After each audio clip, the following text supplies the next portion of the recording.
April 1943. The hot North African sun beat down on three German women standing in a British interrogation tent near the ruins of Bizerte, Tunisia. Kate Weber pressed close to Anna Muller and Greta Schneider, her hands shaking as she gripped the younger woman's arm.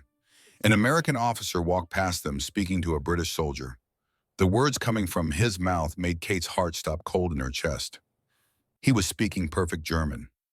Not broken accented classroom German learned from textbooks and grammar drills. Perfect Hamburg German, the exact dialect spoken in the beer halls and corner shops of the city where Kate had grown up. The same rounded vowels her grandmother used. The same clipped consonants her father spoke when he was excited or angry. Kate's fingers dug into Anna's arm hard enough to leave marks on the pale skin. She whispered in a voice tight with confusion and fear. "Did you hear that sind wir im falschen Land? Are we in the wrong country?" The younger woman's blue eyes went wide with the same bewilderment that was crawling up Kate's spine like ice water. Even Greta Buani, who always stayed calm no matter what happened, who never let emotion show on her sharp-featured face, looked troubled. Her dark eyes followed the American officer as he walked away, still speaking that impossible perfect German. They had been captured by the British 3 days ago. Everything they knew, everything they had been taught, everything the officers had told them said that the British spoke English. The Americans spoke English. The enemy did not speak German. The enemy hated Germans. The enemy wanted to destroy everything German. But this man spoke like he had been born in Hamburg, like he had grown up eating sauerkraut and singing folk songs and walking the same streets Kate had walked as a child. Something was very wrong. Or maybe, in this thought terrified Kate more than anything else, maybe something was very different from what they had been told. What these 847 women would discover in the next 4 months would shatter everything Nazi propaganda had taught them. It would destroy their understanding of the world. It would crack open their certainty like an egg and let something new and frightening pour out. This is the true story of enemy prisoners who found freedom in the place they least expected it. This is the story of how kindness defeated propaganda, how truth conquered lies, and how American values proved stronger than any weapon of war. The spring of 1943 brought disaster to German forces in North Africa. After months of fighting in the burning desert, after sandstorms and supply shortages, and the slow grinding certainty that the war was turning against them, Rommel's Afrika Korps finally collapsed like a building with its foundation torn away. The British and American armies closed in from all sides, tightening like a fist around the throat of the German position. In early May, approximately 130,000 Axis soldiers surrendered in Tunisia. Among them were 847 German women who served with the Luftwaffe, the German Air Force. These women worked as radio operators, cipher clerks, and signals personnel. They were not fighters. They had never fired a weapon at the enemy. But they wore uniforms and they served their country, and they believed, most of them, that they were on the right side of history. Kate Weber was 24 years old. She came from Hamburg, a big port city in northern Germany, where ships came and went carrying goods from all over the world. Her father had owned a small shop selling imported coffee and tea and spices before the war closed it down. She had grown up middle class, comfortable, eating well, going to school believing that Germany was destined for greatness under the new government. 2 years ago, she had joined the Luftwaffe Signals Corps because she wanted to do her part. She worked as a radio operator, sending and receiving coded messages about troop movements and supply shipments and the 1,000 small pieces of information that kept an army functioning. Back home, somewhere in the cold Atlantic waters between Europe and America, her fiancé Klaus served on a U-boat. She had not heard from him in 8 months. Every night before she fell asleep lying on the hard cot in the signals tent in Tunisia, she wondered if he was still alive. She wondered if he was eating enough. She wondered if the British destroyers had found his submarine yet. She wondered if she would ever see him again, ever feel his arms around her, ever become his wife, like they had planned before the war changed everything. Anna Muller was only 19 years old. She came from a tiny farming village in Bavaria, in the mountains of southern Germany, where the air was clean and cold, and the fields grew wheat and potatoes in neat rows. Her family's farm was small, just enough land to feed themselves and sell a little at market. When the war started, there was no work left in her village. All the young men had left to fight. The fields grew wild because there were not enough hands to tend them. Anna joined the Luftwaffe because she needed to eat and because she wanted to help Germany win this war that everyone said would be over quickly. She worked as a cipher clerk, turning coded messages into readable German so the officers could understand what the radio operators received. It was boring work, mechanical work, but it was important, and it made her feel like she mattered. She wrote letters to her mother every single week, long letters describing the warm weather in Tunisia and the sand that got into everything and the other women she worked with. She never mentioned that she was scared. She never mentioned that at night she dreamed about her village and her mother's cooking and the boy named Johann who had promised to marry her when he came back from the war. She had not heard from Johann in 9 months. He was somewhere in Russia with the Wehrmacht. She tried not to think about what that meant. Greta Schneider was 31 years old, the oldest of the three, and the sharpest. She came from Berlin, the capital city, where the government buildings were tall and imposing and everything moved fast. She had gone to university, which was rare for a woman in Germany, rare enough that people noticed and commented. She spoke 3 languages fluently, German, English, and French. She understood how the world worked in a way that Kate and Anna did not, because she had studied it, analyzed it, taken it apart to see how the pieces fit together. Greta had joined the Signals Corps early in the war and had risen quickly to become a senior officer. But she had a secret that she kept locked away in the deepest part of her mind, a secret that would have gotten her killed if anyone discovered it. Before she became a signals officer, Greta had worked analyzing propaganda for Luftwaffe intelligence.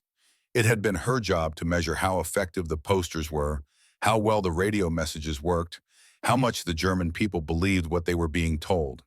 She knew it was all lies. She had seen the reports, read the internal memos, watched the propaganda being manufactured like sausages in a factory. She knew that the Allies were not barbaric monsters. She knew that German cities were being bombed because Germany had bombed other cities first. She knew that the war was not going as well as the newspapers claimed. She knew all of this, and she had stayed silent because speaking the truth meant death. She had chosen survival over honesty, safety over integrity. And the guilt of that choice sat in her stomach like a stone every single day. For months, these 3 women and 844 others had served at a signal station in Tunisia. They lived in tents that flapped in the desert wind. They ate dry bread and thin soup and drank water that tasted like rust from the metal containers. They sent messages about German soldiers retreating, about supply lines being cut, about the slow, inevitable collapse of everything they had been told was strong and permanent. Then the British and American tanks appeared on the horizon like metal beetles crawling across the sand. The German commanders told the women what to expect if they were captured. The propaganda was clear and terrifying. The British would execute women prisoners, or force them into hard labor in mines and factories, or do worse things that the officers would not say out loud but that everyone understood anyway. The women were taught to destroy all their equipment and fight to the death rather than surrender. Being a woman in enemy hands, they were told, meant certain horror. At least that is what the propaganda promised. But on that bright morning in May, when the British tanks rolled into their camp at dawn, there was nowhere to run. The German army had retreated so fast during the night that they left the women behind like abandoned equipment. The 847 women had no weapons. They had no vehicles. They had no way to escape into the desert where they would die of thirst within 2 days. They raised white flags made from bed sheets and stood together in the morning sun, waiting to see if the propaganda was true. The British soldiers were professional. They searched the camp methodically, but they did not harm anyone. They did not shoot anyone. They did not drag anyone away screaming. They gathered all 847 women in the center of the camp, and a British officer stood on top of a truck and spoke through a loudspeaker. His English was translated by another soldier who spoke German with a strange accent that none of the women could place. "You are prisoners of war now," the translator said, in careful formal German. "You will be processed and transported. You will be shipped across the Atlantic Ocean to a holding facility." That was all they were told. No details, no explanations, just those few sentences that changed everything. Kate felt her stomach drop when she heard the words across the Atlantic. That meant America. That meant Canada. That meant thousands of miles from home, thousands of miles from her mother and her city, and any chance of seeing Klaus again if he was still alive. That meant months in captivity. Maybe years. Maybe forever. Beside her, Anna started crying quietly, tears running down her face and dripping onto her dusty uniform. Greta put an arm around the younger woman's shoulders but said nothing. Her face stayed blank and controlled, but her mind was racing with questions. Where exactly were they going? What would happen when they got there? Would any of them survive this? The women were loaded into trucks and driven north to a larger British base near the coast. They were given numbers and processed like cargo being inventoried. They stood in long lines under the hot sun, while British soldiers checked their names against lists on clipboards. Medical officers looked them over quickly for obvious diseases or injuries. They were given clean clothes to replace their dirty, sweat-stained uniforms. The British were efficient and cold and impersonal, but they were not cruel. Nobody hit them, nobody threatened them, nobody touched them inappropriately or made crude jokes. This was just business, just procedure, just the machinery of war, processing its human products. This confused Kate more than anything else. Where was the torture? Where was the violence they had been promised? Where were the horrors that the officers had described in such vivid, terrifying detail? That night, the 847 women were locked in a large warehouse near the port. They had blankets and water. The floor was concrete and hard, but it was better than sleeping in the sand. Some women cried. Others prayed to God and whispered German. A few argued in low voices that this was just the beginning, that the real horror would come later, that the British were lulling them into false security before the torture started. Kate lay on her blanket and stared up at the metal rafters of the warehouse ceiling. She thought about Klaus somewhere under the cold Atlantic water. She wondered if he knew she had been captured. She wondered if he was eating better than she was or worse. She wondered if she would ever see him again, ever touch his face, ever hear him say her name. The way he used to before the war turned them both into numbers on a list. Greta sat with her back against the wall, watching the other women with those sharp analytical eyes that never seemed to rest. She was thinking about the German officer who had told them the British would kill them. She was thinking about the British soldiers who had given them water and blankets and medical examinations.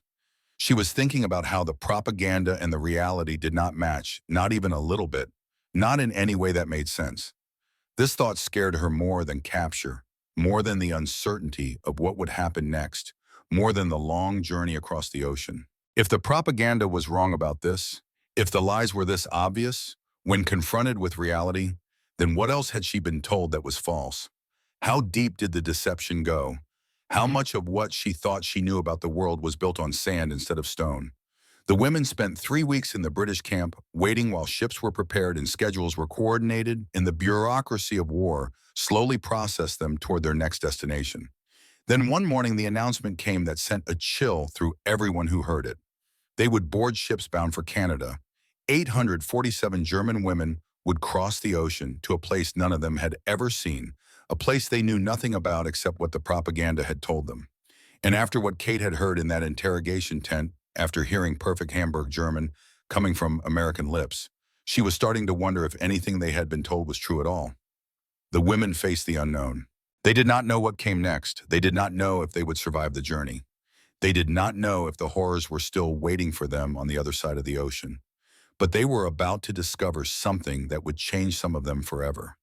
They were about to learn that sometimes your enemies know your language better than you know the truth. May 1943, the British loaded all 847 German women onto a massive passenger ship called the HMS Empress of Canada. The ship was enormous, bigger than any building Kate had ever seen in Hamburg.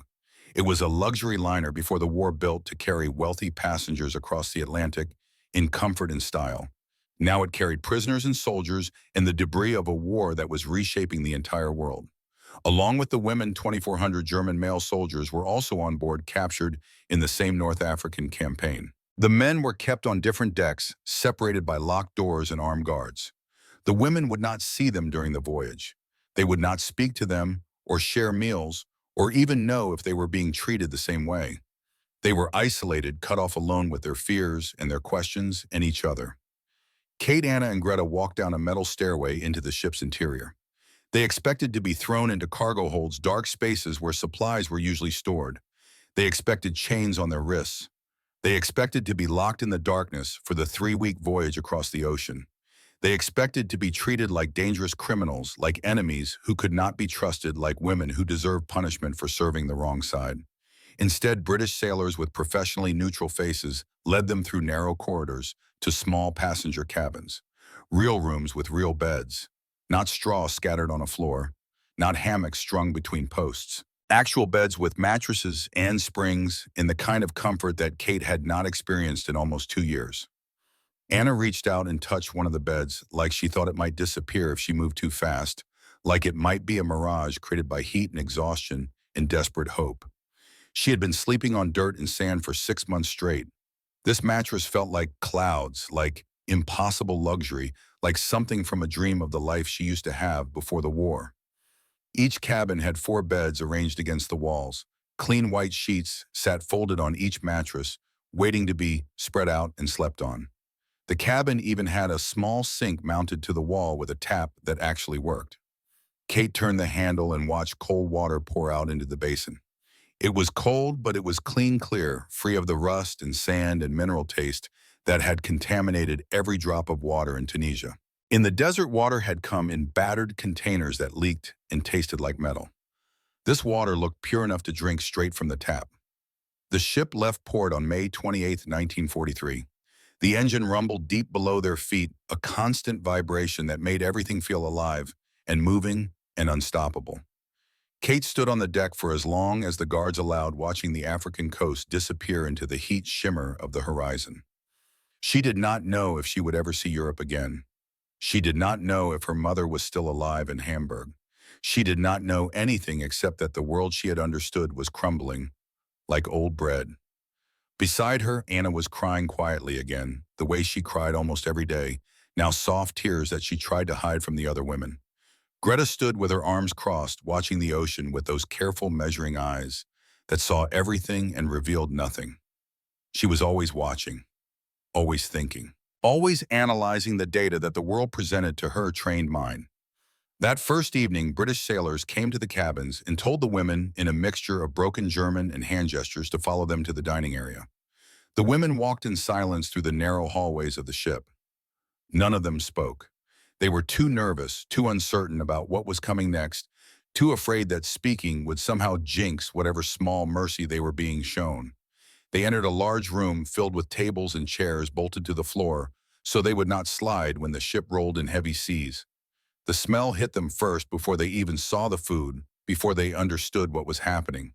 The smell of bread baking, fresh bread, the kind made with real flour instead of the sawdust mixture that Germany had been using for the past year to stretch their dwindling supplies. Kate's stomach growled so loudly that Anna heard it and almost laughed despite her tears, a small sound that died quickly in the heavy air of confusion and fear and desperate hope. British sailors served them dinner on metal trays. The trays were divided into sections to keep different foods from touching. Kate stared at her tray for a long moment, counting everything on it with the careful attention of someone who had not seen real food in months. 2 slices of white bread, real butter, yellow and soft, not the gray margarine substitute they had been eating. A cup of coffee that smelled like actual coffee beans, not the roasted grain mixture that Germany called coffee now. A piece of fish with white flaky meat, boiled potatoes, a small bowl of canned peaches swimming in sweet syrup. She picked up one slice of bread and touched the butter with her finger. It was soft. It was real. It was butter like her mother used to buy before the war. Before everything changed, before butter became a luxury that only the wealthy and well-connected could afford. Anna ate slowly, like she was afraid the food would be taken away if she moved too fast or enjoyed it too much.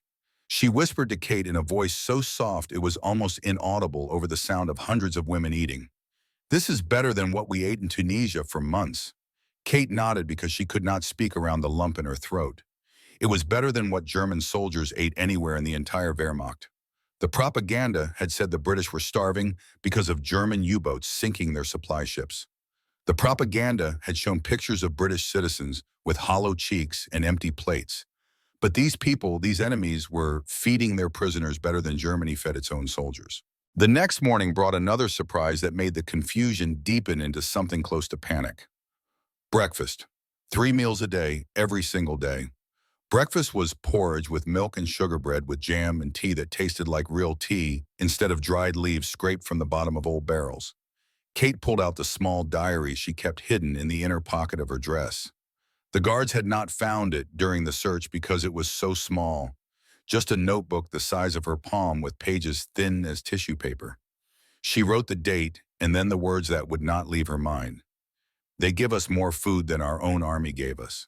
Why? The question had no answer. Not one that made sense within the framework of everything she had been taught about the enemy. During the day, the women were allowed on certain parts of the deck for fresh air and exercise. Greta noticed things because noticing was what she did, what she had been trained to do in her work analyzing propaganda. She watched the British guards walking past, and she saw that their boots were raw leather well made with thick soles and proper laces. No cardboard filling, no holes covered with wire. German soldiers in Tunisia had worn boots that fell apart in the sand, boots held together with scavenged wire, and prayers and stubbornness, because there were no replacement parts, no new boots being shipped from factories that were too busy making other things. But these enemy guards, these men who were supposed to be suffering from German military superiority, had better equipment than German officers. On the third day of the voyage, a British medical officer came to examine all the women. He was an older man with gray hair and kind eyes that crinkled at the corners when he smiled. He checked each woman methodically for diseases and injuries. He looked in their mouths and listened to their breathing and felt their necks for swollen glands. Then he gave each of them vitamin pills in a small paper cup, watching to make sure they swallowed. Vitamins pills. Kate almost laughed out loud, but caught herself just in time. The sound died in her throat and came out as a strange choking noise that made the doctor look at her with concern. The German army could not get vitamins for soldiers dying of malnutrition in Russia. Wehrmacht troops in Tunisia had developed scurvy from lack of fresh vegetables, had gone night blind from vitamin deficiency, had lost teeth and developed bleeding gums, and watched their bodies slowly fail because there were no vitamins available anywhere in the supply chain. But the British were giving vitamin pills to prisoners, to enemies, to people who had been trying to kill them just weeks ago. Kate swallowed the pill and felt it go down her throat and wondered what kind of war this was where the enemy cared more about keeping prisoners healthy than her own government had cared about keeping its soldiers alive. The ship sailed for 3 weeks across the Atlantic Ocean. Every day brought 3 full meals. Every night brought clean beds and blankets. The British guards were firm and professional, but never cruel. They did not touch the women. They did not make threats. They did not do any of the things that the propaganda had promised they would do. They just watched and made sure nobody tried to escape, which would have been impossible anyway, because where would anyone escape to in the middle of the ocean? One evening, Anna overheard 2 British guards talking near the railing where she was standing. They were complaining about the food in voices loud enough that they clearly did not care who heard them. One guard said the rations were boring the same thing every single day. Nothing interesting or flavorful or worth looking forward to. Boring. Anna wanted to scream at them. She was eating better on this prison ship than she had eaten in a year. Better than her mother was eating back in Bavaria. Better than Johann was eating if he was still alive somewhere in the frozen hell of the Russian front. And these men, these well-fed, healthy, comfortable men, called it boring. She lay in her bed that night trying to understand how rich this country must be, how abundant their resources, how different their reality from everything she had been told. How rich was a nation where guards complained about good food? What kind of place was this, where even prisoners ate like wealthy people? Greta sat with Kate one afternoon on the deck, both of them staring out at the ocean that stretched in every direction like infinity made visible. The water was blue and endless and beautiful in a way that made Kate's chest hurt with an emotion she could not name. Greta spoke quietly, her voice almost lost in the sound of wind and waves in the ship's engine. They treat us like humans. The propaganda said they would treat us like animals. Which one is the lie? Kate had no answer, but she was starting to think that everything might be a lie, that the foundation of her entire understanding of the world might be sand instead of stone, might be propaganda instead of truth. On June 19th, 1943, the ship finally reached Halifax, Canada. The women were told to gather their few belongings, the small bags of personal items they had been allowed to keep. They were led off the ship onto a dock bustling with activity. Canada, a new world, a place that existed only in geography books and vague propaganda descriptions that painted it as a frozen wasteland of poverty and British oppression. But the dock looked busy and organized and clean. No bomb damage, no ruins. Everything was whole and functioning and moving with the efficiency of a place that had never been touched by war. British and Canadian soldiers loaded the women onto trains, long passenger trains with windows and seats, and the kind of comfort that seemed impossible for prisoners. The women climbed aboard and found seats with real cushions. Through the windows, Kate could see the city of Halifax spreading out around them. Buildings stood tall and undamaged. Shops had goods displayed in their windows. People walked the streets in clean clothes that looked new, or at least well-maintained. Nobody looked hungry. Nobody looked scared. Nobody looked like they were living in a country at war. The train started moving west, pulling away from the coast and heading into the vast interior of a continent that none of them had ever seen before. For days, they traveled across Canada, crossing distances that made Kate dizzy when she tried to comprehend them. Germany could fit inside this country multiple times. The scale was impossible. Greta pressed her face to the window and watched everything with those analytical eyes, taking mental notes, measuring and comparing, and trying to understand what she was seeing. Forests went on forever, thick and green and untouched by fire or bombs. Farmland stretched to the horizon in fields so huge they made Bavaria's farms look like garden plots. Towns and cities passed by, and every single one was whole. Not one bomb crater, not one ruined building, not one sign that war had ever touched this place. At night, lights blazed in every window of every town they passed. No blackouts, no fear of bombers, no need to hide in the darkness and pray that death would pass overhead without noticing you. Every station they stopped at had shops full of goods. People stood on platforms looking well-fed and healthy and normal, like the war was something happening far away to someone else. Anna whispered in a voice tight with realization and fear, "They are not even afraid. The war has not touched them at all." Greta watched everything and said nothing, but Kate saw her writing in a small notebook, filling pages with observations and calculations that would later help her understand just how thoroughly they had all been lied to. Something was very wrong with what they had been taught about the enemy, or something was very right with this strange, abundant, untouched country that spoke English and fed its prisoners better than Germany fed its soldiers fighting and dying in Russia and Africa and all across Europe. The train carried them deeper into a reality that contradicted everything they thought they knew.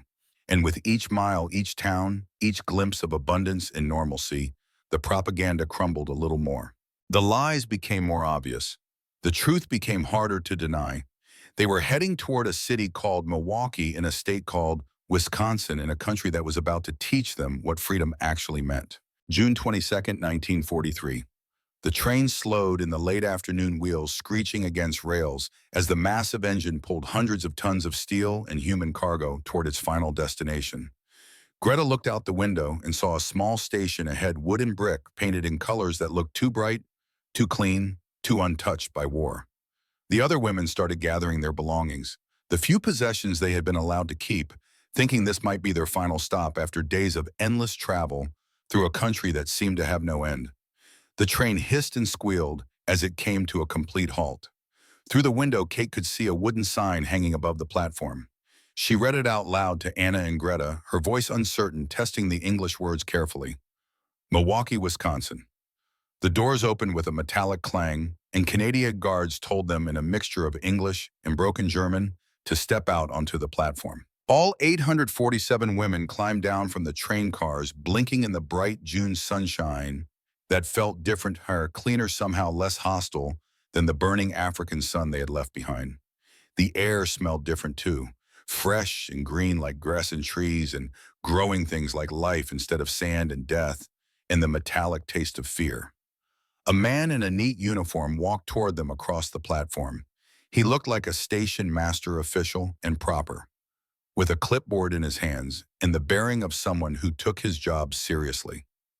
He stopped in front of the group of confused, exhausted German women and opened his mouth to speak. "Willkommen in Milwaukee. Bitte folgen Sie mir." "Welcome to Milwaukee. Please follow me."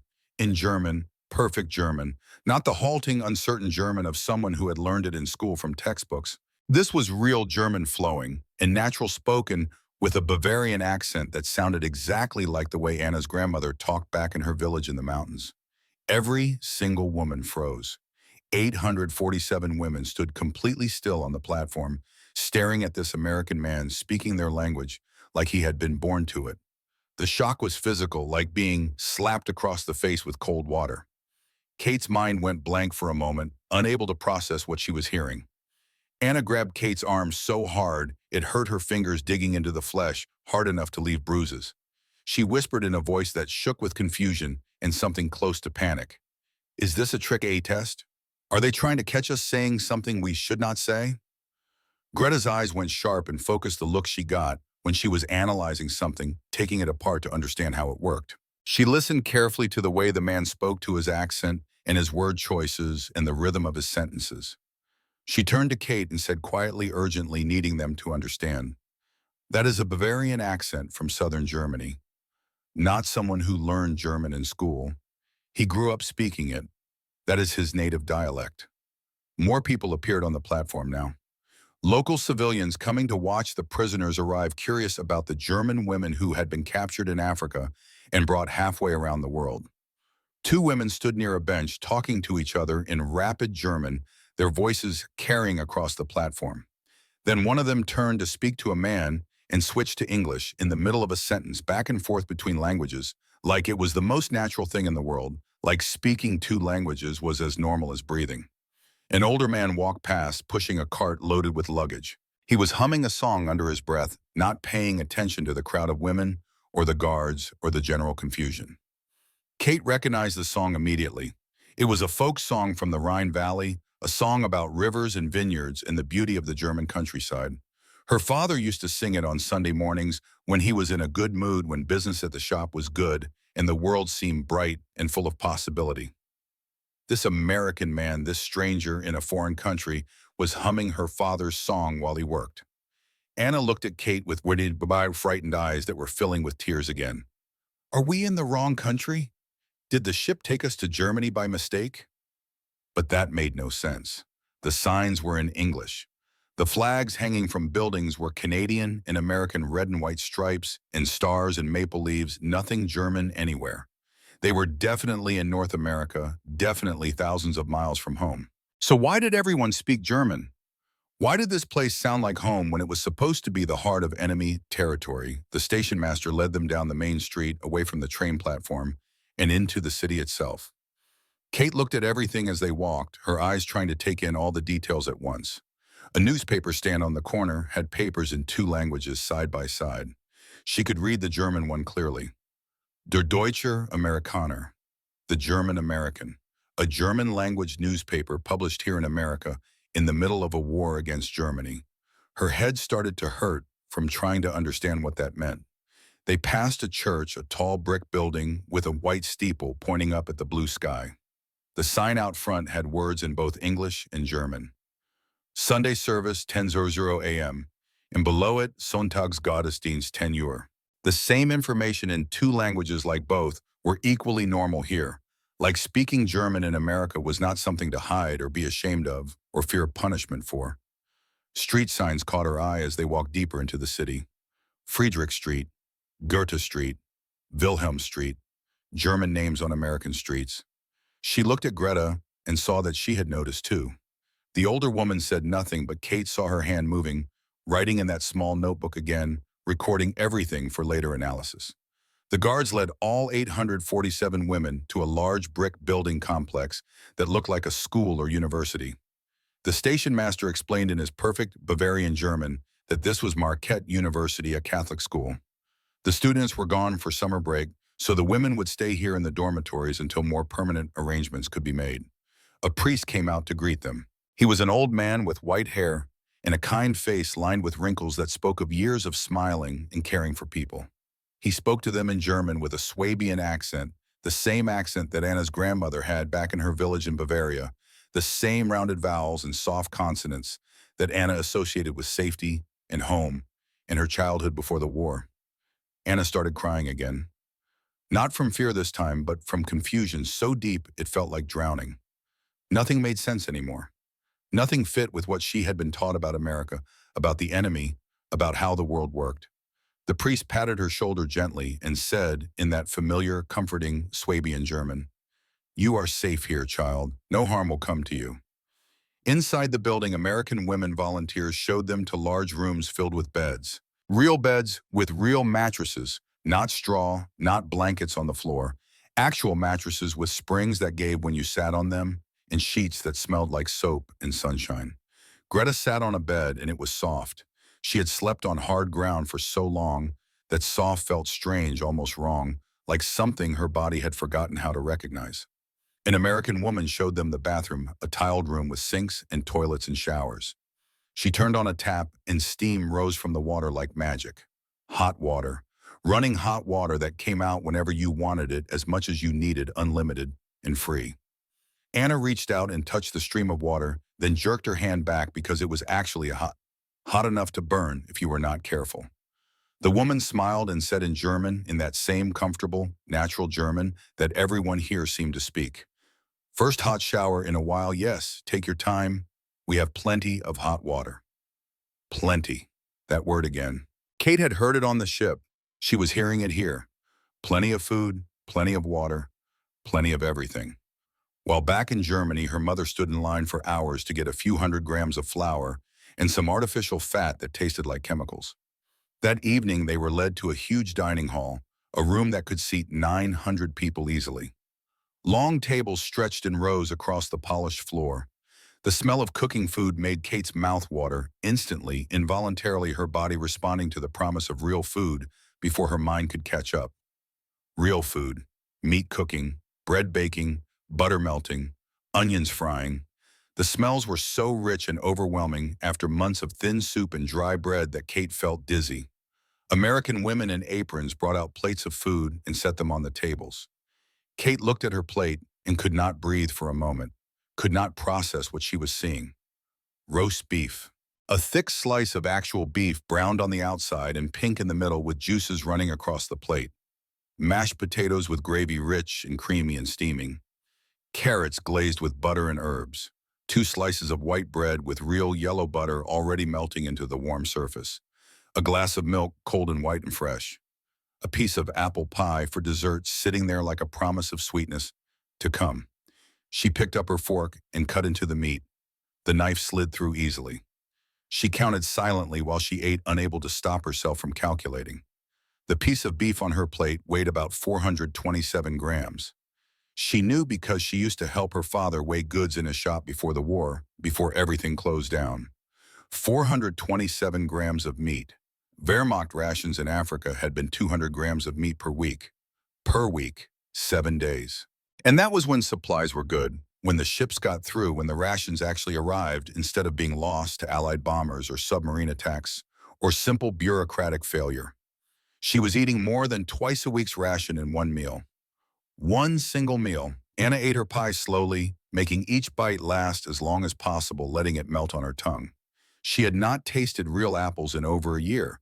The apples were sweet, and the crust was made with real butter. You could taste it. You could feel it in the flaky texture that dissolved in your mouth like edible clouds. At the next table, 2 local women were talking in German, complaining about something. Kate heard them and listened despite herself, despite knowing she should focus on her own food and not pay attention to civilian conversations. One woman said in a voice full of frustration and annoyance, "Only 450 grams of meat this week with the rationing. How am I supposed to feed my family?" The other woman agreed, nodding sympathetically. "It is terrible. My husband loves his pot roast and I cannot make it properly with so little." Kate wanted to laugh or cry or scream. She did not know which emotion was appropriate for this moment.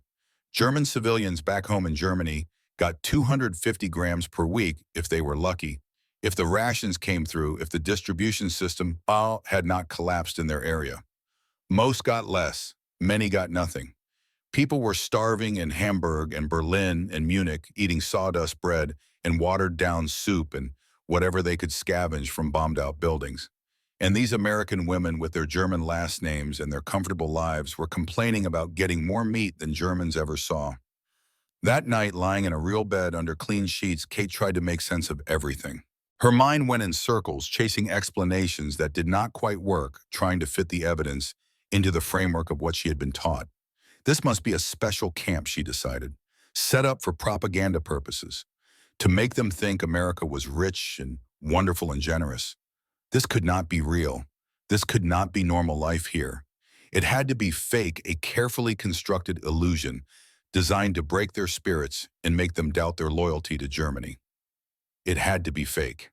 But Greta sat on her bed in the dim light writing in her notebook, page after page of observations and calculations. She was adding things up, counting and measuring and thinking with that trained analytical mind that had once worked for Luftwaffe intelligence.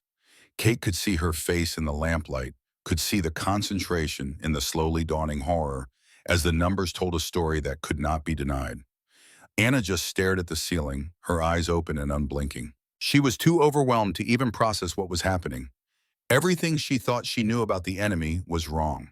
Everything the propaganda had told her was a lie. Everything her government had promised was false. And that was more terrifying than any torture could have been. Because if this was wrong, if the propaganda lied about this, then what else was false? How much of her understanding of the world was built on lies? How many of the things she believed were true were actually manufactured stories designed to make her compliant and obedient and willing to sacrifice everything for a cause that did not care about her at all? July 1943. The American authorities decided that the German women prisoners would work.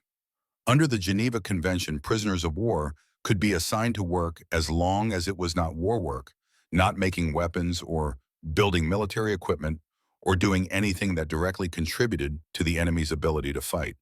But farm work was allowed, factory work was allowed, service work was allowed, and America needed workers because so many American men had gone overseas to fight in Europe and the Pacific, leaving holes in the workforce that needed to be filled. Kate and Anna were assigned to work at a meat processing plant in Milwaukee. The name of the company was Schmidt and Sons Meats. When Anna heard the name, she laughed for the first time in months, a real laugh that surprised her with its sound. Schmidt was a common German name, as common as Mueller or Weber or any of the other names that half the women in their group carried. Even the businesses here had German names. Greta was assigned to work at the local hospital as a translator. Because she spoke 3 languages and was educated and professional, they needed her to help German-speaking patients communicate with English-speaking doctors. The hospital was happy to have her. They treated her like a professional colleague, not like a prisoner, not like an enemy. American veteran guards watched over the prisoners, older men who had fought in the First World War and were too old now to go fight in this new war. So they guarded prisoners instead, doing their duty in the only way their aging bodies allowed. Many of these guards were also of German descent. Their grandparents had come from Germany 50 or 60 years ago, before the wars, before the hatred, when people could move freely across the ocean seeking better lives. The guards spoke some German words they had learned from their parents mixed with English, in the easy, natural way that Americans seem to do. On her first day at Schmidt and Sons Meats, Kate walked into the processing plant and stopped in the doorway, frozen by what she saw. The building was huge, a cathedral of industry. Metal machines lined the walls, gleaming and new and efficient. Electric refrigerators kept the meat cold, huge rooms where entire sides of beef hung from hooks. Everything was modern and clean and looked like it had been built yesterday instead of decades ago. She had worked in a factory in Hamburg before the war, before she joined the Luftwaffe. That factory had old equipment that broke down constantly, machines that dated from before the First World War, kept running through improvisation and prayer. They never had spare parts to fix anything properly. When something broke, you patched it together with wire and hope and kept going until it broke again. This American factory looked like it came from the future. A woman walked up to Kate and spoke in German, that same comfortable, natural German that everyone here seemed to speak. "You must be one of the new workers. I am Elizabeth Schmidt. I will show you what to do." Mrs. Schmidt was about 50 years old, with gray hair pulled back in a practical bun and strong hands that looked like they had been working with meat for decades. She spoke German with a Hamburg accent, the exact same accent that Kate had, the accent of the port city where Kate had grown up. Kate could not help herself. The question came out before she could stop it. "You are from Hamburg." Mrs. Schmidt smiled, a warm expression that reached her eyes. "My grandparents were from Hamburg. They came to America in 1870, before I was born. I was born here in Milwaukee, but my grandmother taught me to speak proper Hamburg German. She said I should never forget where we came from, where our family started, what our heritage meant." They worked side by side, cutting and packaging meat. The plant processed 2,000 hogs every single week. 2,000. Kate tried to imagine that much meat and could not. In Hamburg, people waited in lines for hours, sometimes all day, to get a small piece of pork. Here, mountains of meat moved through the factory every single day, more meat than she had seen in her entire life before coming to America. During their morning break, the workers were allowed to eat sausages. Free sausages from the production line as much as they wanted, fresh and hot and perfectly seasoned. Kate watched American workers grab sausages and eat them like it was nothing special. Like free meat was such a normal part of their lives that it did not even register as abundance. She took one small sausage and ate it slowly, letting each bite last. It tasted like real meat with real spices, pork and sage and pepper. Not the mystery meat mixed with breadcrumbs and sawdust that Germany called sausage now. This was what sausage used to taste like before the war, before the shortages, before everything good became rare and precious. At lunch, Mrs. Schmidt sat with Kate and opened a letter that had arrived that morning. From Germany, from Hamburg, from her cousin, who still lived in the old neighborhood where the Schmidt family had started generations ago. The Schmidt's face grew sad as she read the light going out of her eyes. She looked up at Kate when she finished reading. She says they are starving in Hamburg. No meat, no butter, barely any bread. The bombing is constant. Every night the planes come and the city burns and people die. She paused, looking at Kate with an expression that held both sympathy and terrible knowledge. You are from Hamburg, too. Kate nodded. She felt tears starting, but pushed them back down, swallowed them, forced them away, because crying would not help anything. Yes, my family lives there. Lived there. I do not know anymore. I have not heard anything in months. Mrs. Schmidt reached across the table and touched Kate's hand, a gesture of comfort from a stranger who understood loss. I will pray for them. I pray for all of them. My cousin, your family, everyone trapped in that burning city. Kate looked at this woman, this enemy, who was not an enemy at all. Same German heritage, same language, same city of origin. But Mrs. Schmidt lived in abundance and safety while her cousins starved and waited to die in the rubble of Hamburg. The only difference between them was an ocean and a choice that their grandparents had made 70 years ago. One family had stayed in Germany, one family had left for America, and that single choice had determined everything that came after. Life or death, freedom or oppression, truth or lies. That was all it took. One choice made by people long dead that saved some and doomed others. Meanwhile, Anna was sent to live and work on a farm outside the city. The family name was Wagner. When Anna heard it, she smiled because Wagner was close to Müller, both good German names, both common in Bavaria. The coincidence felt like a small mercy in a world that had become incomprehensible.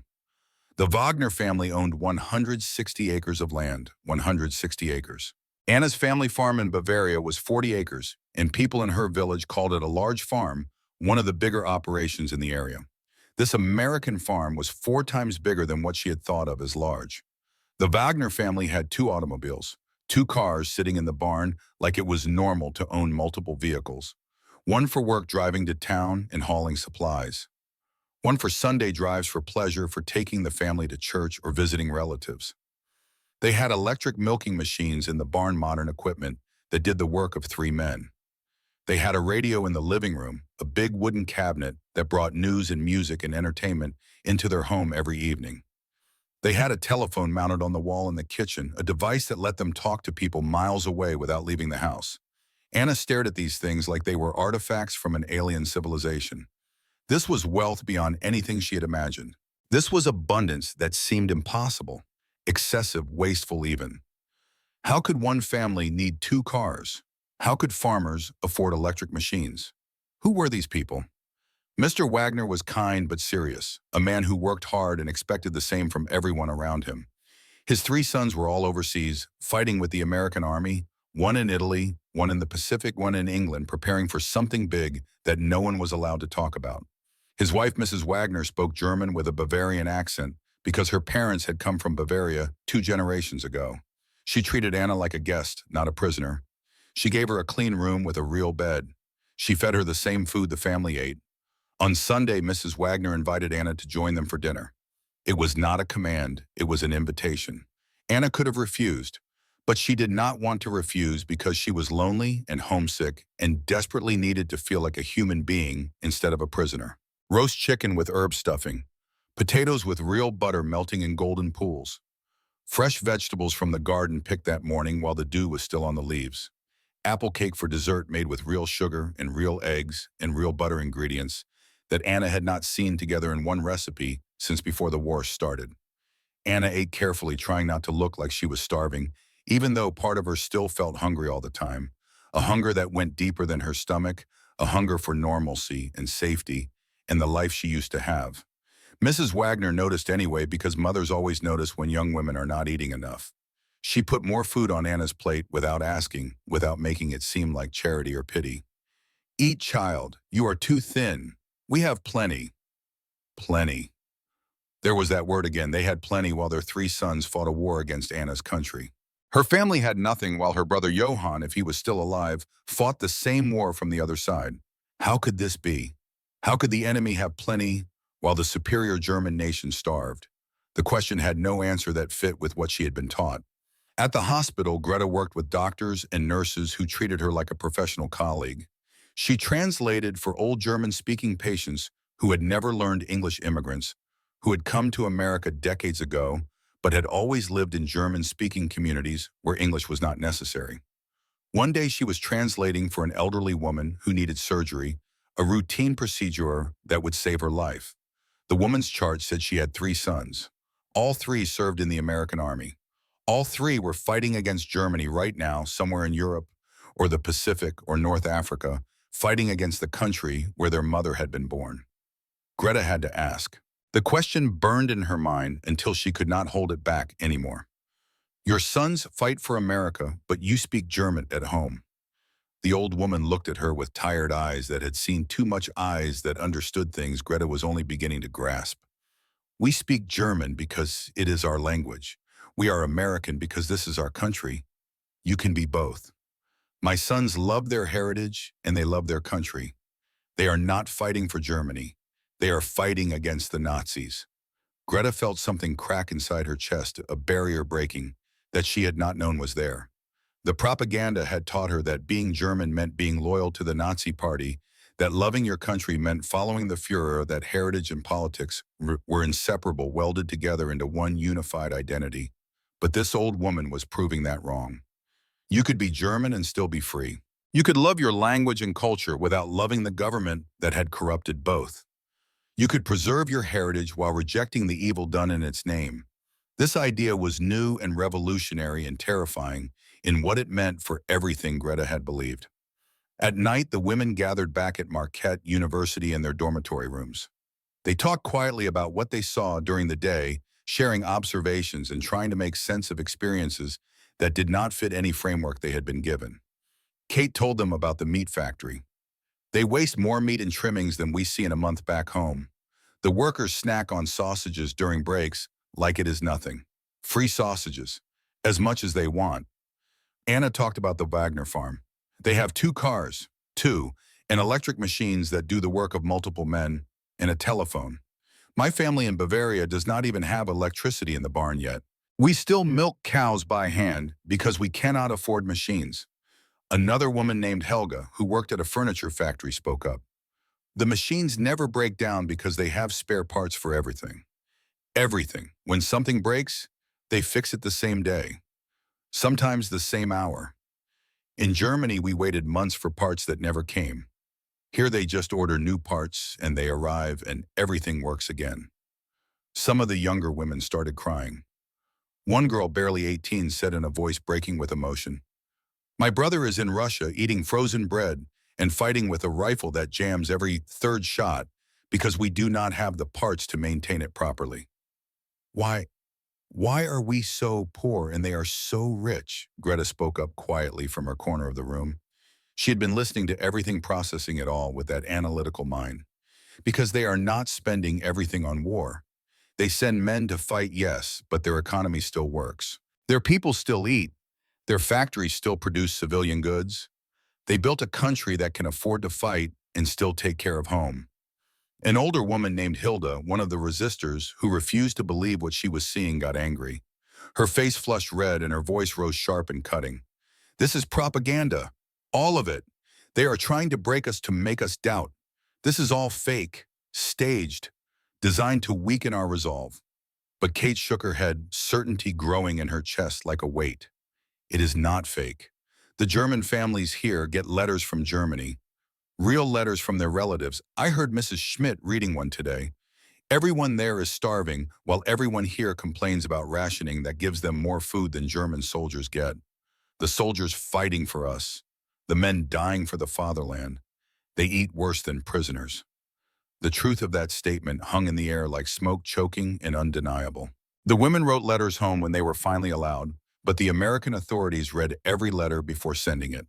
Nothing sensitive could be revealed, nothing that might compromise security or give information to the enemy. Everything had to pass through censors who crossed out words and phrases and entire paragraphs with thick black ink. Kate wrote to her mother. The censored version that made it through said simple, safe things. Dear Mother, I am well. The work is not hard. The food is good. I pray for you every day. America is not what we were told. The people here are kind. I hope this letter finds you safe. Your loving daughter, Catherine.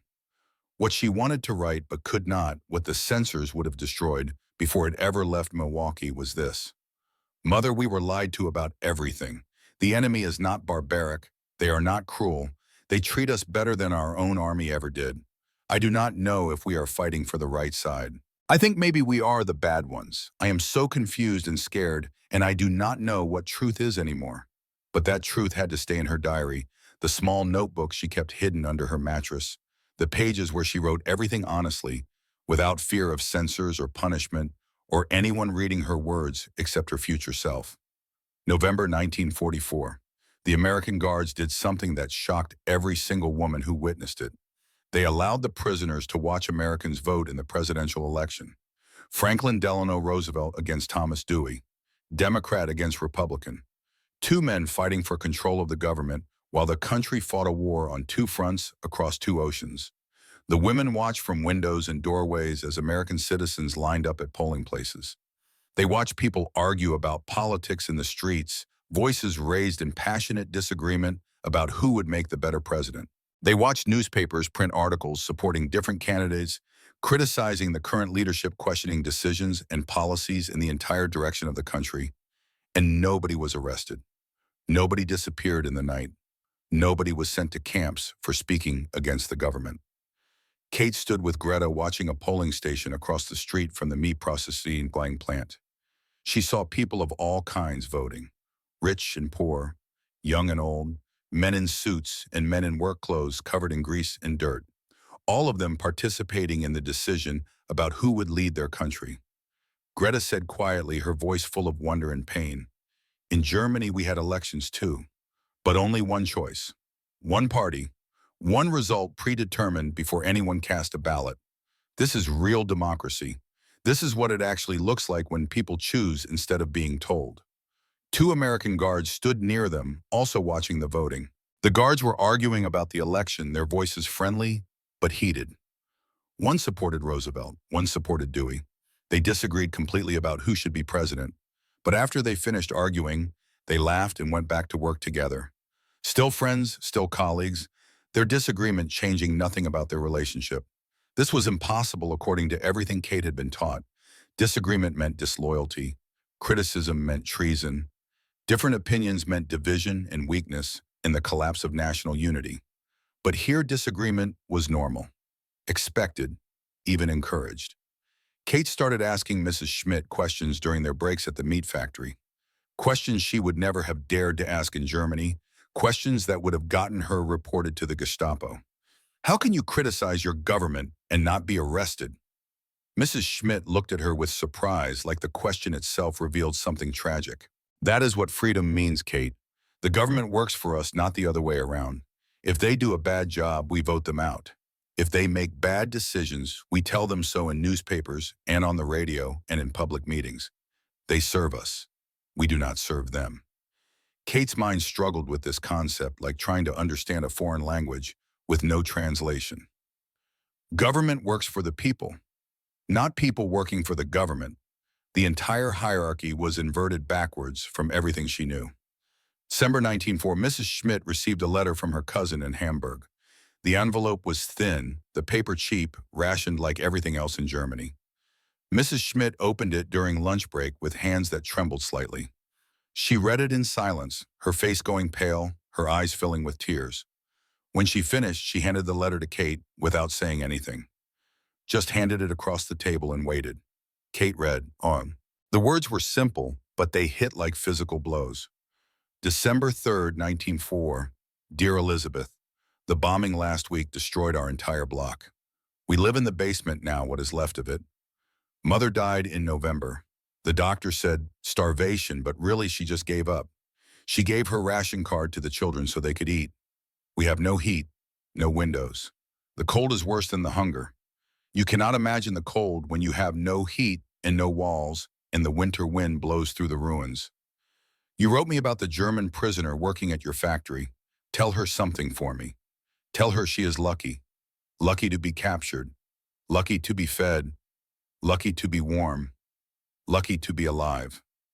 If I could surrender to the Americans, I would do it today. Right now. But there is no front line here. Just bombs falling from the sky and hunger eating us from the inside and waiting to die. Tell your prisoner this. Tell her family to surrender if they can. This war is lost. Germany is dead. We are just the corpses that have not stopped moving yet. Your cousin, Margaret. Kate could not breathe, could not speak, could not process what she had just read. Mrs. Schmidt's cousin lived in the same neighborhood where Kate's family lived. The same street, the same shops. They probably knew each other. They probably stood in the same food lines together waiting for rations that would not keep them alive. You are lucky to be captured. Lucky to be a prisoner. Lucky to be an enemy in enemy hands. Lucky. The word destroyed something inside Katie's chest, some last remaining piece of her belief in the peace in the fatherland, in the promises that had sent her to North Africa, to send radio messages for an army that abandoned her when retreat came. Mrs. Schmidt was crying now, tears running down her face unchecked. I will sponsor you to stay in America after the war ends. You can work here permanently. Bring your family if they survive. You do not have to go back to that hell. Kate felt her own tears starting hot and painful. My mother is there. I cannot abandon her. I have to go back. I have to find her. Mrs. Schmidt reached across and took both of Kate's hands in hers. Then we pray as she survives, and we send packages when we can, and we hope that hope is enough. That night, Kate wrote in her diary with shaking hands, December 5th, 1944, Mrs. Schmidt's cousin says I am lucky to be captured.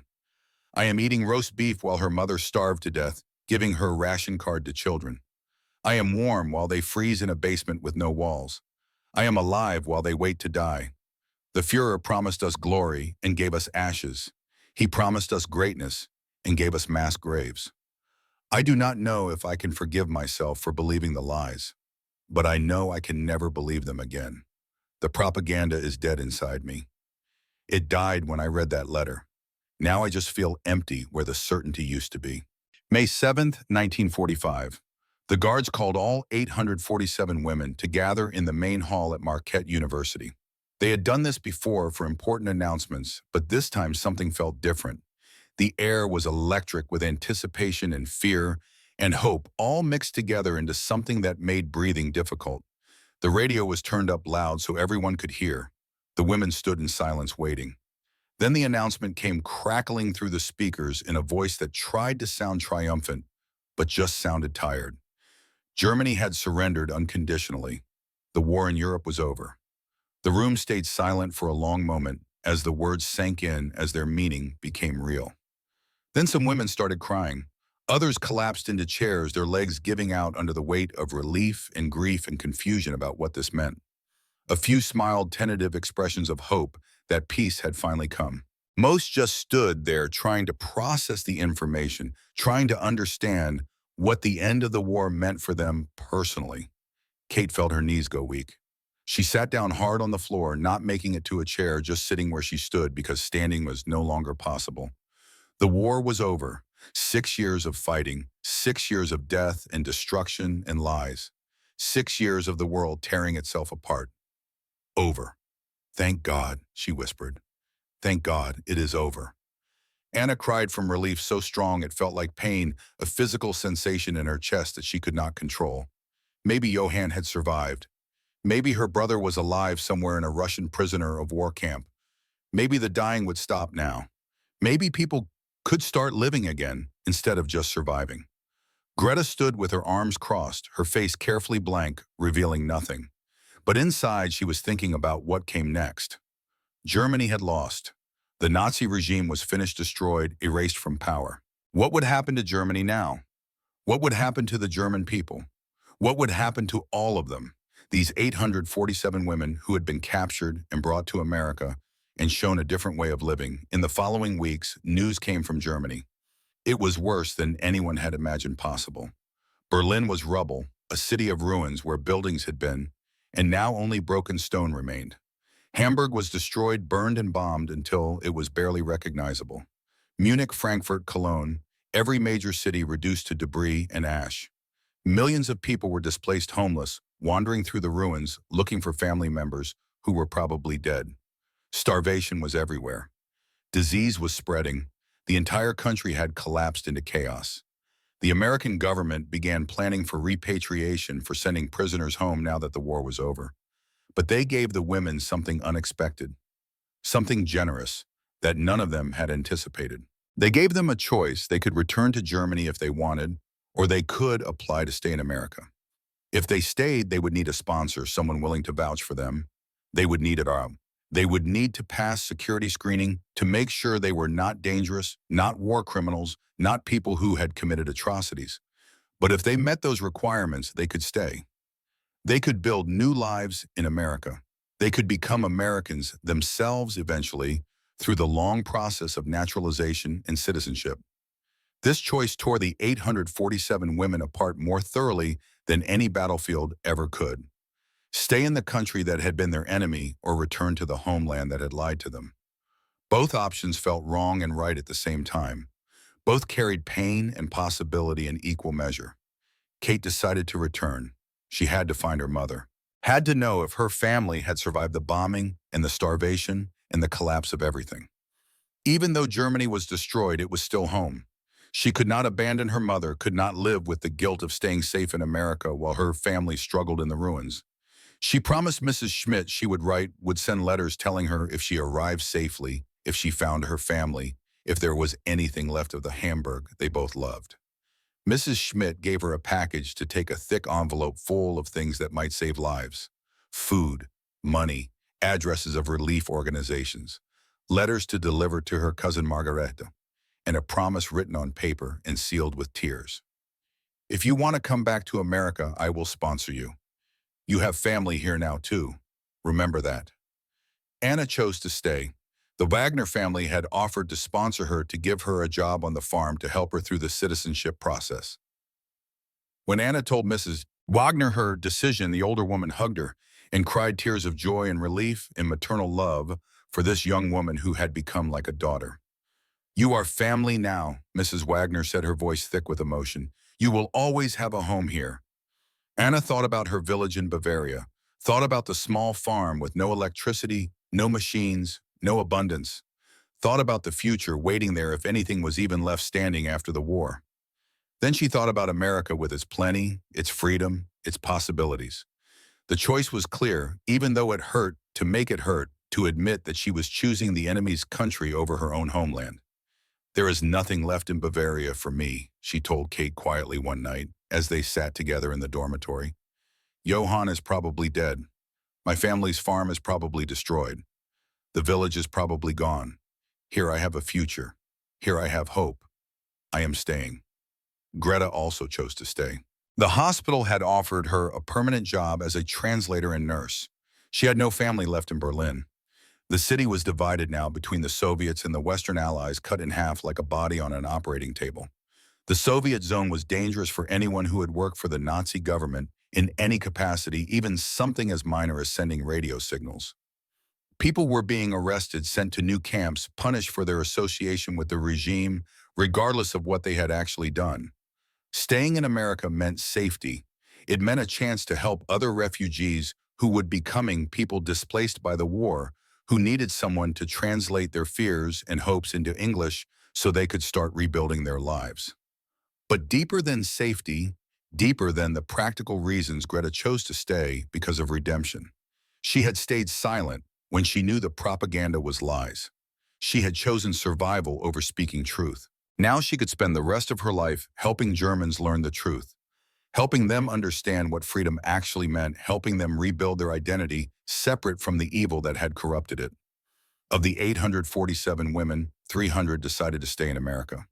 The other 547 would return to Germany, would go back to the ruins, in the hunger, in the long, difficult process of rebuilding a country from ashes.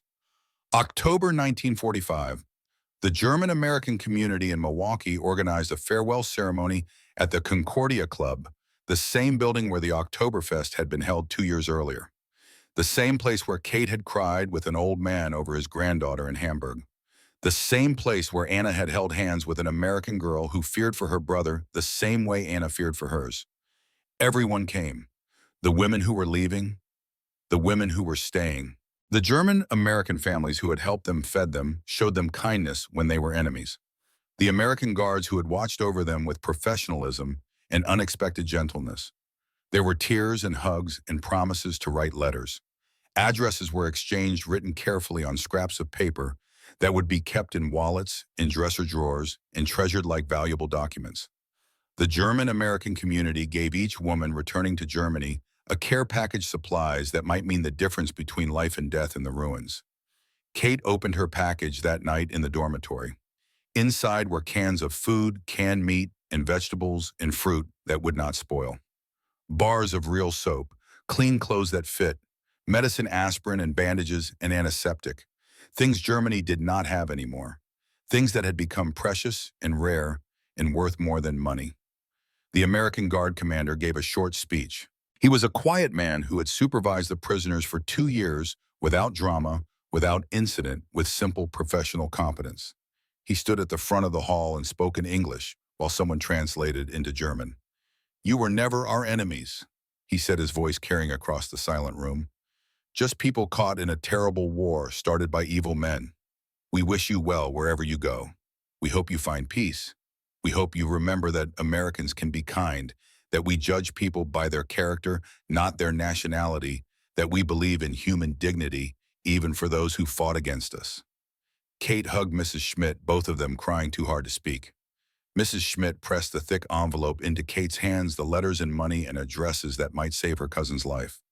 "For Margaret, if you find her, tell her I love her. Tell her I pray for her every night. Tell her America is real, and if she can get here, I will bring her here."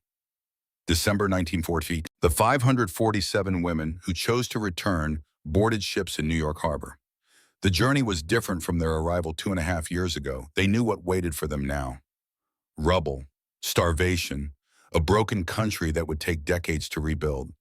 But they were going anyway because family was there, because home was there, because some obligations went deeper than survival or comfort or even hope. What they physically carried were Red Cross parcels filled with food and clothes and medicine, letters of recommendation from their American employers, contact addresses of German-American families who had promised to help from across the ocean, photos and small mementos from their time in America, proof that it had been real, that the kindness had happened, that everything had not been a dream. What they mentally carried was harder to describe, heavier to bear, more transformative than any physical object. Knowledge that everything they had believed was false. Understanding of what real freedom meant when you had experienced it. Guilt about what Germany had done to the world, what evil had been committed in the name of the fatherland. Hope that Germany could rebuild on better principles, could learn from its mistakes, could become something new and better. Memories of kindness from people they had been taught to hate. Evidence that propaganda died when confronted with human decency. The certainty that truth was stronger than lies, even when lies had the power of a government behind them. The ship docked in Bremerhaven in January 1946. The women walked down the gangway into a country they barely recognized. The port was damaged buildings standing with walls missing and roofs collapsed. People shuffled past, looking thin and gray, and defeated, their eyes hollow with hunger and loss and the trauma of total war. German soldiers in ragged uniforms begged for food on the streets. Men who had fought for the fatherland reduced to begging from the same civilians they had sworn to protect. This was the great Germany that was supposed to rule the world for 1,000 years. This was the master race that was destined for glory and power and eternal dominance. Broken, starving, defeated, reduced to rubble and ash, and the bitter knowledge that everything had been lies. Kate took a train to Hamburg. The journey took 2 days because the rail lines were damaged, because bridges were down, because the entire infrastructure of the country had been systematically destroyed by years of Allied bombing. When she finally arrived in the city where she had grown up, she could not believe what her eyes were showing her. Hamburg was gone, not damaged, gone. Block after block of rubble stretching in every direction. Buildings burned to empty shells. Craters where streets used to be holes in the earth large enough to swallow vehicles. People living in basements of destroyed houses in holes covered with salvaged tin sheets in conditions worse than animals. She found her mother living in what remained of their old apartment building and just 2 rooms still standing in a structure that had once held 20 families. The walls were cracked. The windows were gone, covered with boards and cloth. There was no heat, no electricity, no running water. Her mother was alive, but barely. She weighed 43 kilograms, less than 100 pounds, her body reduced to skin and bone by years of starvation rations. Her clothes hung on her like they were draped over a skeleton. Her eyes were sunken, her cheeks hollow, her hands shaking with weakness. When Kate walked in carrying her Red Cross parcel, her mother stared like she was seeing a ghost, like the dead had returned from the grave. Kate dropped the parcel on the floor. It split open and cans of food rolled across the broken floorboards with metallic sounds that seemed too loud in the silence. Kate's mother fell to her knees and started crying. Real food, American food, food that might keep her alive for another month, another week, another day. Food that meant her daughter had not forgotten her, had come back, had survived the war. Kate knelt down and held her mother, feeling how thin she was, how fragile, how close to death. The first words she spoke were practical, immediate, focused on survival. Mama, I brought food. The second words were truth that needed to be said, confession that needed to be made. They lied to us about everything. Her mother just nodded, still crying, not surprised at all. I know. We all know now. Everyone in Germany knows. The lies became obvious when they could no longer hide the truth from us. Kate opened cans for her mother right there on the floor, canned peaches in syrup. The sound of the can opener cutting through tin made her mother flinch because it sounded like metal. On metal, like shrapnel, like the sounds of bombs in war. The smell of peaches filled the room, sweet and impossible, a fruit that had not been available in Germany for years. Her mother ate slowly, tears still running down her face, chewing carefully because her teeth were loose from malnutrition. Each bite was savored, held in her mouth, appreciated like something precious and rare. 3 days later, Kate found Margaret, Mrs. Schmidt's cousin, living 3 blocks away in similar conditions. A basement room with no heat, no water, barely any shelter from the winter cold. Kate delivered the thick envelope from Mrs. Schmidt, watched Margaret open it with shaking hands. Money, letters, addresses of relief organizations, information about how to apply for emigration to America, promises of sponsorship and help in a future beyond the ruins. Margaret read the letter from her cousin and cried. Elizabeth wants me to come to Milwaukee. She says she will sponsor me. She says there is work at the meat factory. She looked at Kate with desperate hope, fighting against learned helplessness. Is it true? Is America really like you said in your letters home? Or was that censored propaganda? Kate took Margaret's hands in hers, held them tight, looked her directly in the eyes. It is true, every word. I ate better as a prisoner than you are eating now as a free woman. And that should tell you everything you need to know about which side was telling the truth and which side was feeding us lies. The years after the war were hard for everyone, but especially for those who returned to Germany. Kate stayed in Hamburg with her mother. She used her English and her American experience to get work with the American occupation forces as a translator. The Americans needed help communicating with German civilians, needed people who spoke both languages and understood both cultures. She never forgot Mrs. Schmidt. They wrote letters back and forth for 40 years, long detailed letters about their lives, their families, their memories of the war, and the strange friendship that had formed across enemy lines. In 1908, Kate met an American soldier named Robert Mitchell, who was stationed in Hamburg with the occupation forces. He was kind and gentle and reminded her that not all military men were cruel, that some soldiers fought for good reasons and treated defeated enemies with dignity. They married in 1950 in a small ceremony in a rebuilt Hamburg church. Kate became an American by marriage, moving to Ohio where Robert had family. She was German, had lived in America as a prisoner, and became American through love. Her life crossed all the battle lines of the war, erased all the boundaries that propaganda had tried to make absolute. In 1961, Kate published a book. She called it The Enemy Who Fed Us, and it was her diary from those years in Milwaukee with additional details and context added from memory and research. The book told the truth about how American enemies had treated German prisoners better than the German government had treated its own soldiers. Some people in Germany got angry at the book. They said she was a traitor, that she was betraying the fatherland by telling these stories. But many more people read it and nodded in recognition because they knew she was telling the truth, because they had lived through the same lies and the same awakening. Anna became an American citizen in 1950 after 5 years of paperwork and interviews and waiting. She stood in a courthouse in Milwaukee and swore loyalty to the United States of America, promising to defend the Constitution against all enemies, foreign and domestic. She cried through the whole ceremony, tears of relief and joy and gratitude for a country that had taken her in when she was an enemy prisoner and given her a home. In 1952, she married Jakob Wagner, the youngest Wagner son, who had survived the war and returned to the farm. They had 4 children together and raised them on the same farm where Anna had worked as a prisoner. The children grew up speaking German at home and English at school, maintaining their heritage while embracing their American identity. In 1953, Anna brought her mother from Germany to America. The old woman stepped off the train in Milwaukee and looked around at the clean streets, the well-fed people, the shops full of goods, the peaceful prosperity. Her first words were simple and profound. "Now I understand your letters. You were not lying. This place is real."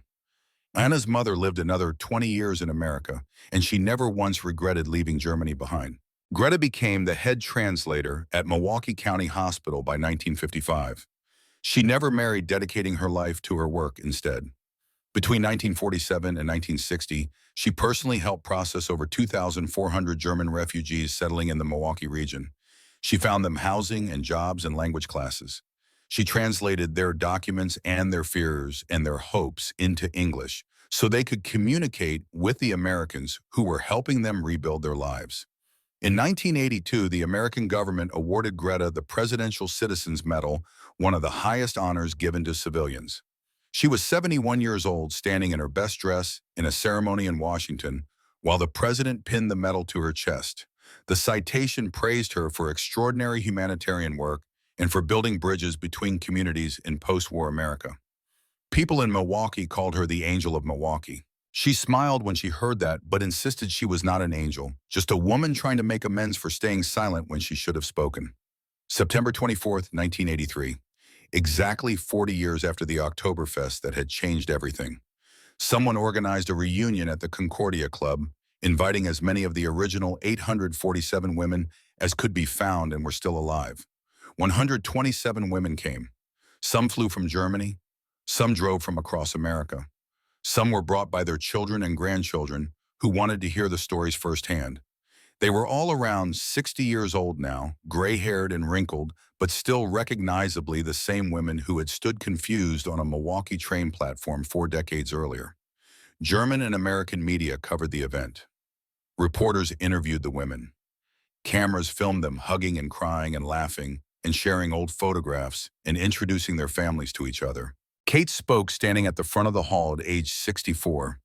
She was a grandmother of 5 living in Ohio, but she had come back to Milwaukee for this reunion because some things were too important to miss. In 1943, we asked if we were in the wrong country, she said, her voice carrying across the silent room. The answer was no. We were in the right country. We just did not know it yet. America showed us what our own country could have been if we had chosen freedom instead of following a dictator who led us to destruction.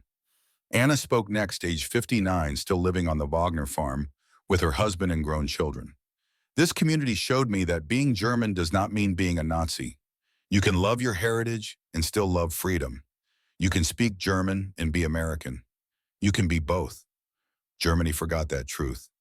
America never did.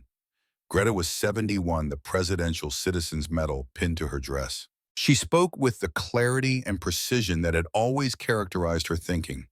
We were prisoners of war, but we found freedom in captivity. We came as enemies and left as witnesses to truth. The Americans did not imprison us. Our own government imprisoned us in lies. The Americans set us free by showing us what truth looked like. The reunion lasted 3 days. The women donated materials to the Smithsonian and the Milwaukee Historical Archives. Kate's diary, 847 letters, 340 photographs. Red Cross records documenting their treatment, all preserved so the story would not be forgotten, so future generations could learn what happened when kindness confronted propaganda and truth defeated lies. In 998, a university student came to interview Greta.